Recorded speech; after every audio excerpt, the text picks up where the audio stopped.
La loi 1. Livre V, fragment 3. Séance 8.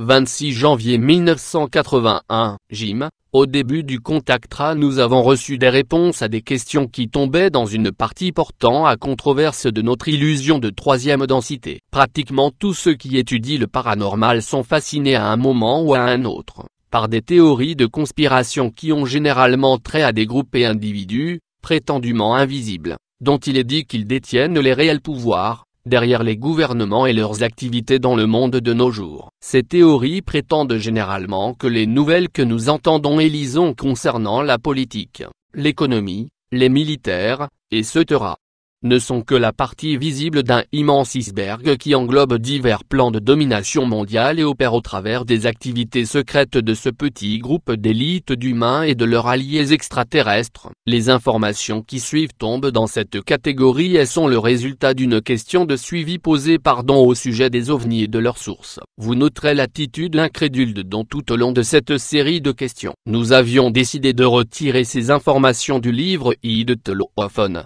La loi 1, parce que nous les voyons comme étant sans importance et de nature futile, parce qu'en prendre connaissance n'ajoute rien à la capacité ou au désir personnel de rechercher la vérité et la nature du processus d'évolution, que ces informations soient vraies ou fausses. En fait, la connaissance et la quête permanente de cette sorte d'informations peuvent devenir une grosse pierre d'achoppement sur le chemin du voyage spirituel parce qu'elles détournent l'attention des vérités éternelles qui peuvent faciliter le voyage à tout instant et l'attirent sur des choses qui ne sont que d'un intérêt passager et, spirituellement, de peu d'utilité. Se concentrer sur des théories de conspiration et sur ceux qui y collaborent tend à renforcer l'illusion de séparation et veut ignorer l'amour qui relie toutes choses en un seul être. Si nous avions continué dans cette voie de questionnement, ou même d'une autre ne présentant qu'un intérêt transitoire, nous aurions bientôt perdu le contact avec ce de Ra parce que, ainsi que Ra l'a mentionné dès la première séance, Ra communiquait avec nous au travers d'une bande étroite de vibrations ou longueur d'onde. Grâce à divers indices donnés par Ra quand on questionnait au sujet des alignements à la fin de chaque séance, nous avons pu déterminer que cette bande étroite signifiait que seules des informations de la nature la plus pure et la plus précise concernant le processus d'évolution du mental,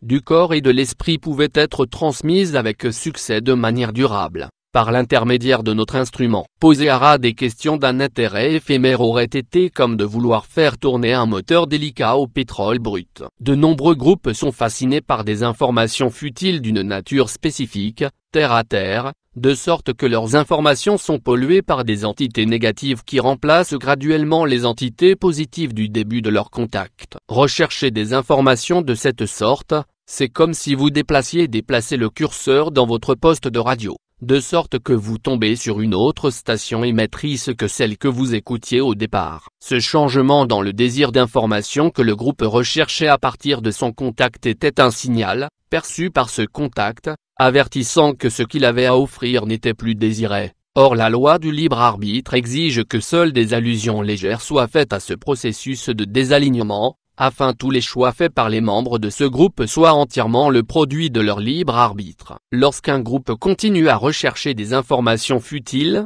le contact positif fait ici et là des allusions au fait que ce genre d'information est sans portée, mais si le groupe persiste à rechercher cette sorte d'information, alors le contact positif, afin de respecter le libre arbitre de ce groupe, doit se retirer petit à petit pour être ensuite remplacé par un contact négatif, qui n'est que trop satisfait de donner ce genre d'information mais avec un moindre désir de précision et avec un désir maximum de retirer ce groupe des rangs de ceux qui servent autrui. Quand le groupe a été discrédité par des informations fausses, comme des dates de désastres futurs qui sont répandues par le groupe et qui se révèlent fausses ensuite, alors les entités négatives ont réussi à retirer la force de lumière du groupe et à se l'approprier. Nous sentons toujours que ces informations sont totalement sans intérêt, et la seule raison qui nous pousse à les inclure ici est que nous voulons montrer combien facilement un groupe peut quitter la piste, dirons-nous, et de perdre la focalisation sur le désir de ce qui est important,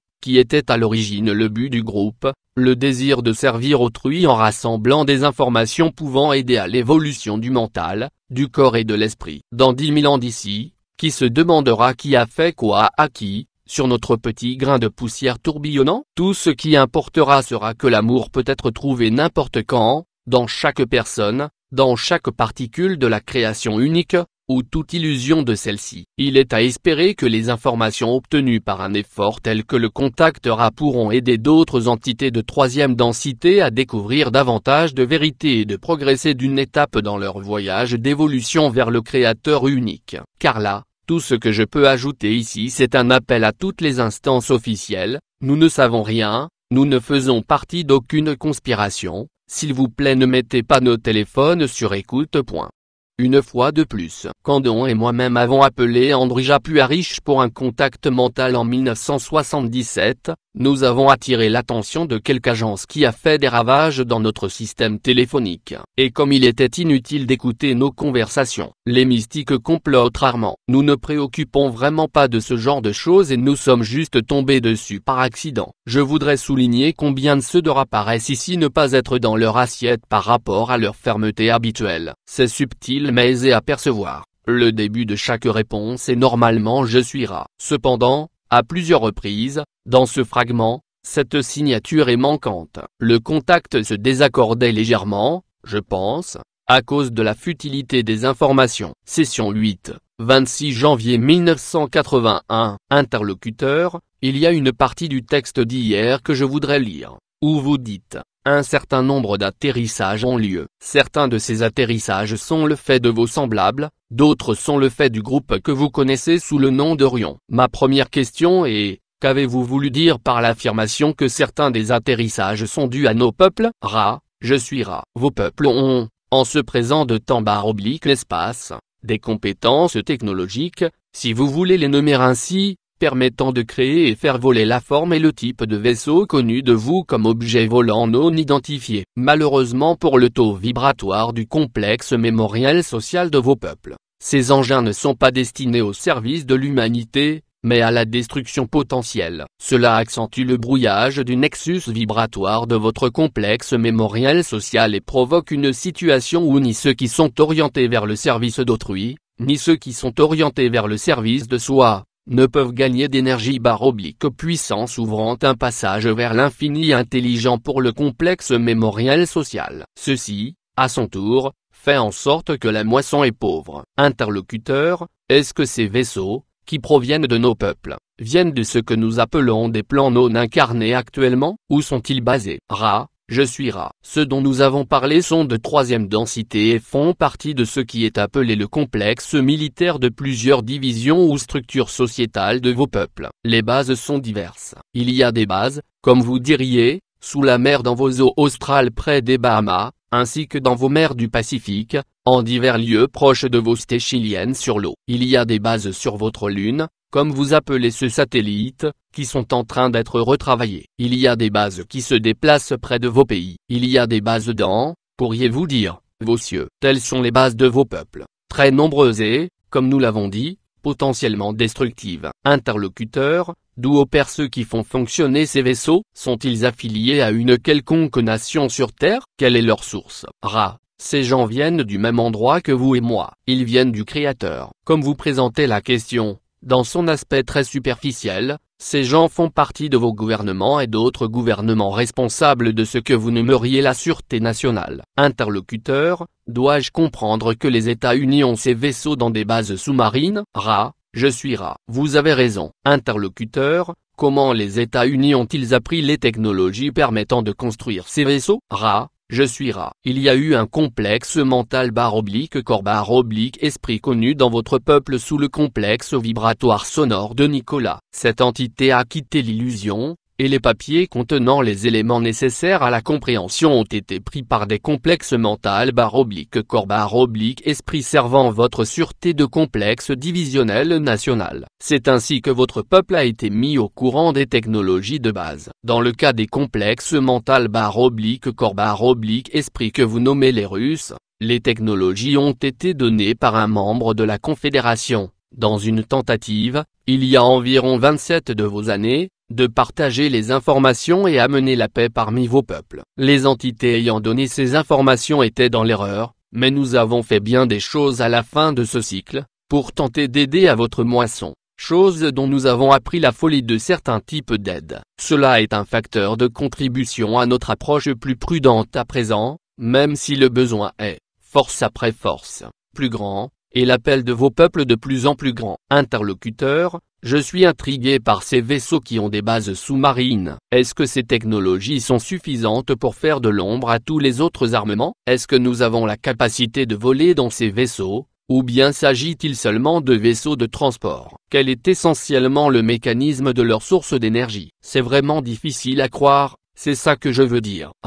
Je suis Ra. Les vaisseaux sont peut-être mal nommés dans certains cas. Il serait plus approprié de les considérer comme de l'armement. L'énergie utilisée est celle du champ électromagnétique qui polarise la sphère de la Terre. L'armement est fondamentalement de deux sortes, celui qui est nommé par vos peuples psychotroniques, et celui qui est nommé par vos peuples faisceaux de particules. Le volume de destruction qui est contenu dans ces technologies est considérable et les armes ont été utilisées dans de nombreux cas pour modifier les conditions météorologiques et pour accentuer le changement vibratoire qui engloutit votre planète actuellement. Interlocuteur, comment ont-ils pu garder cela secret? Pourquoi ces vaisseaux ne sont-ils pas utilisés au transport?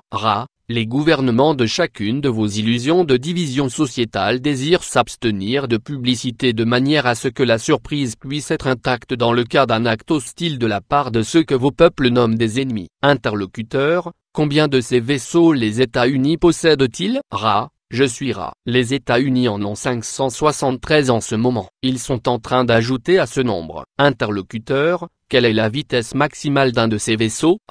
Je suis Ra. La vitesse maximale de ces vaisseaux est égale à l'énergie de la Terre au carré. Ce chat varie. La limite est approximativement la moitié de la vitesse de la lumière, comme vous l'appelleriez. Cela est dû à des imperfections de conception. Interlocuteur, est-ce que ce type de vaisseau permettrait d'approcher d'une solution aux nombreux problèmes d'énergie? En ce qui concerne le transport, je suis Ra. Les technologies que vos peuples possèdent en ce moment sont à même de résoudre toutes les limitations qui tourmentent votre complexe mémoriel social à ce présent nexus d'expérience. Cependant, les préoccupations de certains de votre être par rapport à ce que vous appelez une énergie puissante, font que ces solutions seront retenues jusqu'à ce que les solutions deviennent tellement nécessaires que ceux qui sont soumis à la distorsion soient encore plus déformés en direction du pouvoir. Interlocuteur, vous avez aussi dit que certains des atterrissages à l'époque actuelle étaient dus au groupe d'Orion. Pourquoi le groupe d'Orion a-t-il atterri ici? Quel est leur objectif?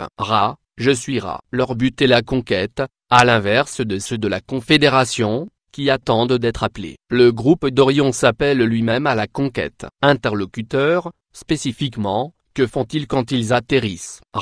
Il y a deux types d'atterrissage. Dans le premier, des entités parmi vos peuples sont prises à bord de leur vaisseau et programmées pour un usage futur. Il y a 2 ou 3 niveaux de programmation. Premièrement, le niveau qui sera découvert par ceux qui font de la recherche. Deuxièmement, un programme de déclenchement. Troisièmement, un second et plus profond programme de déclenchement, qui cristallise l'entité, la rendant ainsi sans vie, et utile comme une sorte de fanal. Voilà une forme d'atterrissage. La deuxième forme est celle de l'atterrissage sous la croûte terrestre, qui est abordée par l'eau. Une nouvelle fois, dans la région générale de vos zones sud-américaines et des Caraïbes, et près de ce qui est appelé le Nord. Les bases de ces gens sont souterraines. Interlocuteur, l'information la plus surprenante que vous m'avez donnée, et dont je dois admettre que j'ai du mal à y croire, et que les États-Unis auraient 573 vaisseaux du type que vous avez décrit. Combien de personnes appartenant aux États-Unis sont-elles conscientes de la présence de ces vaisseaux,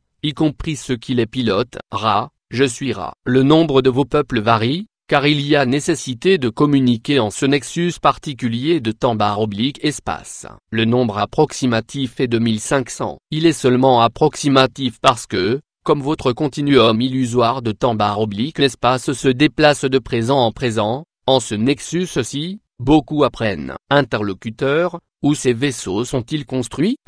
Ces vaisseaux sont construits 1 à 1, en 2 endroits, dans le désert ou région aride de votre Nouveau-Mexique, comme vous le nommez, et dans le désert ou région aride de votre Mexique comme vous le nommez, les installations des deux se trouvant sous le sol. Interlocuteur, suis-je censé croire que les États-Unis ont vraiment une usine qui les fabrique au Mexique? Je suis Ra. C'est dans ce sens que j'ai parlé. Puis-je à présent, Répétez que ce type d'informations sont très superficielles et sans portée significative par comparaison avec la loi 1. Cependant, nous surveillons de près ces développements dans l'espoir que vos peuples puissent être moissonnés dans la paix. Interlocuteur, je suis totalement conscient que cette ligne de questionnement est entièrement sans conséquence. Mais cette information-ci est tellement surprenante qu'elle me fait douter de votre validité à ce sujet. Jusqu'ici j'ai été d'accord avec tout ce que vous avez dit. Ceci me surprend beaucoup. Il ne me paraît tout simplement pas possible que ce secret ait pu être gardé pendant 27 années, et que nous manions ces vaisseaux. Excusez mon attitude, mais j'ai pensé que je devais être très honnête. C'est incroyable pour moi que nous faisions tourner une usine au Mexique, hors des États-Unis, pour construire ces vaisseaux. Peut-être que je me trompe. Ces vaisseaux sont des vaisseaux physiques construits par des gens physiques. Je pourrais me rendre là-bas, monter dans un vaisseau et le piloter. Est-ce exact? Je suis Ra. Ceci est inexact. Vous ne pourriez pas en piloter. Les États-Unis, ainsi que vous appelez votre complexe divisionnel sociétal, les créer comme un type d'armement. Interlocuteur, il n'y a pas d'occupant alors? Pas de pilote, dirais-je. Ra. Je suis Ra. Cela est exact. Interlocuteur, comment sont-ils commandés? Ra. Je suis Ra. Ils sont commandés par ordinateur depuis une source éloignée de données. Interlocuteur, pourquoi avons-nous une usine au Mexique? Ra. Je suis Ra. La nécessité est à la fois de la sécheresse du sol et d'une absence quasi totale de population. C'est la raison pour laquelle ce que vous appelez votre gouvernement, et celui de votre proximité géographique de voisinage se sont mis d'accord sur des installations souterraines. Les membres du gouvernement qui ont donné leur accord ne savaient pas quel usage leur terrain servirait, mais pensaient qu'il s'agissait d'installations gouvernementales de recherche à utiliser à ce que vous appelleriez la guerre bactériologique. Interlocuteur, est-ce que c'est dans un vaisseau de ce type que Dan Free a été transporté? Ra. Je suis Ra. Celui qui est connu comme Daniel a été, en forme pensée, transporté par une forme pensée véhiculaire de la Confédération, dans le but de donner à ce complexe mental /corps/esprit des données de manière à ce que nous puissions voir comment ce type de contact a aidé votre peuple à découvrir l'infini intelligent derrière l'illusion des limites. Interlocuteur, la raison pour laquelle j'ai posé des questions si nombreuses et pointilleuses au sujet des vaisseaux, dont vous affirmez que le gouvernement des États-Unis les utilise, et que si nous incluons cela dans notre livre il y aura de nombreux problèmes. Il est difficile ne serait-ce que d'interroger dans ce domaine, mais je voudrais poser encore quelques questions à ce sujet, avec l'option possible de les laisser dans le livre. Quel est le diamètre du type de vaisseau que possèdent les États-Unis? Ra. Je suis Ra. Je suggère que ce soit la dernière question de cette séance. Nous vous parlerons comme vous l'estimez approprié au cours de séances prochaines, en vous demandant de vous laisser guider par votre propre discernement seulement. Le diamètre approximatif, étant donné qu'il y a eu plusieurs changements de modèle, est de 23 de vos pieds. 1. Comme vous mesurez 1 pied égale 30 cm, NDT.